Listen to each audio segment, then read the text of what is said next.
ನೀನೇನ್ ನನ್ನ ಹಂಗ್ ನೋಡ್ತಿದ್ಯಾ ಕೆಕ್ಕರ್ಸ್ಕೊಂಡು ನನ್ನ ತಿನ್ನೋ ತರ? ಮಾತ್ ಬರುತ್ತೆ ಅಂತ ಬಾಯಿಗೆ ಬಂದಿದ್ದೆಲ್ಲ ಮಾತಾಡಿದ್ರೆ ಅಷ್ಟೇ. ಆಮೇಲೆ ನಾನೇನೋ ಸುಮ್ನೆ ಇದೀನೀಗ. ನಿನಗಿನ್ನೂ ಅರ್ಚನಾ ಯಾರು ಅಂತ ಗೊತ್ತಿಲ್ಲಪ್ಪ.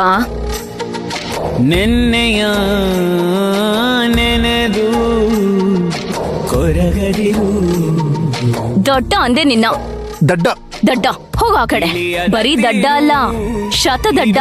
ಗೆಳೆಯ ಬದುಕಿನ ಮುಂದಿನ ಪಯಣದಲ್ಲಿ ಗೆಲುವಿನ ಬರಹವೇ. ನನ್ನ ಮೇಲ್ ನಿನಗೆ ಎಲ್ಲೋ ಒಂದ್ ಕಡೆ ಸಾಫ್ಟ್ ಕಾರ್ನರ್ ಇರ್ಬೋದು. ನನ್ನ ಕಂಡ್ರೆ ನಿನಗೆ ಇಷ್ಟ ಇರ್ಬೋದು ಅಂತ ನನಗನ್ನಿಸ್ತಿದೆ.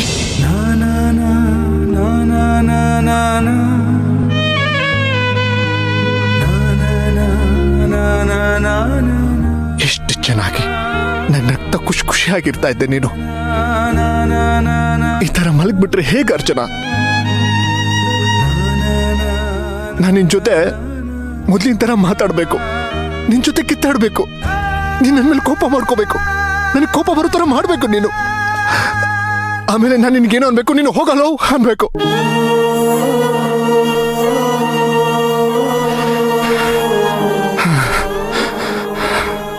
ಇದೆಲ್ಲ ಯಾವಾಗುತ್ತೆ ಅರ್ಚನಾ? ಪ್ಲೀಸ್ ಅರ್ಚನಾ ಎದ್ದೇಳು. ಅರ್ಚನಾ ಎದ್ದೇಳು. ನಿನ್ ಮಾತು ನನಗೆ ಕೇಳ್ಬೇಕು ಅಂತ ಅನಿಸ್ತಾ ಇದೆ ಅರ್ಚನಾ.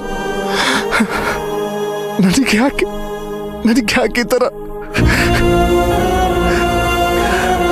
ಅರ್ಚನಾ ನೀನ್ ಮೊದ್ಲಿನ ತರ ಯಾವಾಗ ಆಗ್ತೀಯ ಅರ್ಚನಾ? ನೋಡು, ನೀನ್ ಮೊದ್ಲಿನ ತರ ಆಗ್ಬಿಟ್ರೆ ದೇವ್ರಣೆಗೂ ನಾನು ನಿನ್ಗೇನು ಅನ್ನಲ್ಲ. ನಾನು ನಿನ್ ಜೊತೆ ಜಗಳಾಡಲ್ಲ, ಕೋಪನೂ ಮಾಡ್ಕೊಳಲ್ಲ. ನನ್ ಮೇಲೆ ಆಣೆ ಅರ್ಚನಾ. ಅರ್ಚನಾ ಪ್ಲೀಸ್, ಒಂದೇ ಒಂದ್ಸಲ ನನ್ನ ಕಣ್ಬಿಟ್ಟು ನೋಡು ಅರ್ಚನಾ. ಚಿನ್ನು ಅಂತ ಕರಿ, ಇಷ್ಟ ಅಲ್ವಾ? ಚೈನೀಸ್ ಅಂತಾನೆ ಕರಿ. ಆಗ್ತಾ ಇಲ್ವೇ? ಏನ್ ಮಾಡ್ಲಿ? ನನ್ನ ಮಾತು ನಿನಗೆ ಕೇಳಿಸ್ತಾ ಇಲ್ಲ. ಅಲ್ಲಿ ಆ ಭಗವಂತನಿಗೂ ಕೇಳಿಸ್ತಾ ಇಲ್ಲ. ನಾನು ಯಾರ ಹತ್ರ ಹೇಳ್ಕೊಳ್ಳಿ ಅರ್ಚನಾ?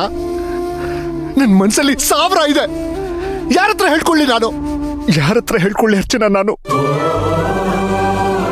ಯಾರ ಹತ್ರ ಹೇಳ್ಕೊಳ್ಳಿ?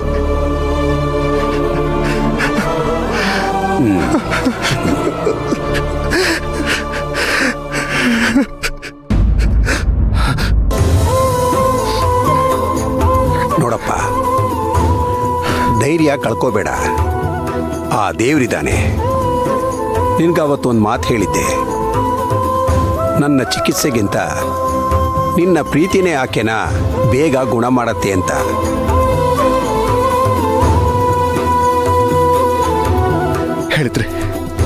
ಹೇಳಿದ್ರಿ ವೈದ್ರಿ, ಹೇಳಿದ್ರಿ. ಆದ್ರೆ ಇನ್ನು ಹೀಗೆ ಮಲಗಿದಾಳಲ್ಲ, ಇದಕ್ಕೇನು ಹೇಳ್ತೀರಾ? ಹಾಗಾದ್ರೆ ನನ್ನ ಪ್ರೀತಿ ಸುಳ್ಳ ಅಥವಾ ನೀವು ಹೇಳಿದ್ದೆ ಸುಳ್ಳ? ಈಗ ನಾನು ಏನ್ ಮಾಡ್ಬೇಕು ಹೇಳಿ? ತಾಳ್ಮೆ ವಹಿಸ್ಬೇಕು. ಒಂದು ಮಾತ್ರ ಅರ್ಥ ಮಾಡ್ಕೋ, ಈಕೆಗೆ ಇದುವರೆಗೂ ನಾಡಿ ಮಿಡಿತ ಚೆನ್ನಾಗಿದೆ, ಶ್ವಾಸದ ಏರಿಳಿತ ಚೆನ್ನಾಗೇ ಇದೆ, ನನ್ನ ಎಲ್ಲಾ ಚಿಕಿತ್ಸೆಗೂ ಸ್ಪಂದಿಸ್ತಾ ಇದ್ದಾಳೆ. ದೇವರು ಈಕೆಗೆ ಪೂರ್ಣ ಆಯುಸ್ ಕೊಟ್ಟಿದ್ದಾಳೆ ಅಂತ ಅರ್ಥ.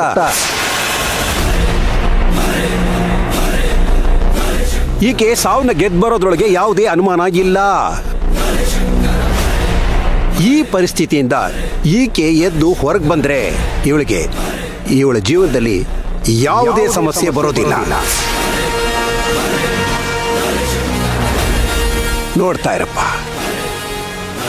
ಈ ಹುಡುಗಿ ಮುಂದಿನ ಬದುಕಿನಲ್ಲಿ ಮಹಾರಾಣಿ ತರ ಬದುಕ್ತಾಳೆ. ಈಕೆ ಮಹಾರಾಣಿನೇ ಗುರುಗಳೇ, ಮಹಾರಾಣಿನೇ.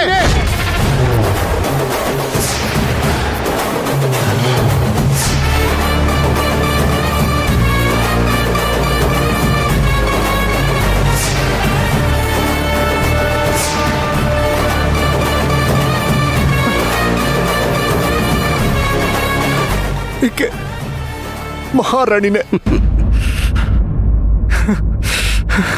ಹಿಂದೆ ಕತೆಗಳೆಲ್ಲ ಬರ್ತಾ ಇತ್ತಲ್ಲ, ಏನೋ ಶಾಪ ಇರುತ್ತೆ, ಶಾಪಗ್ರಸ್ತರು ಇರ್ತಾರೆ ಅಂತ.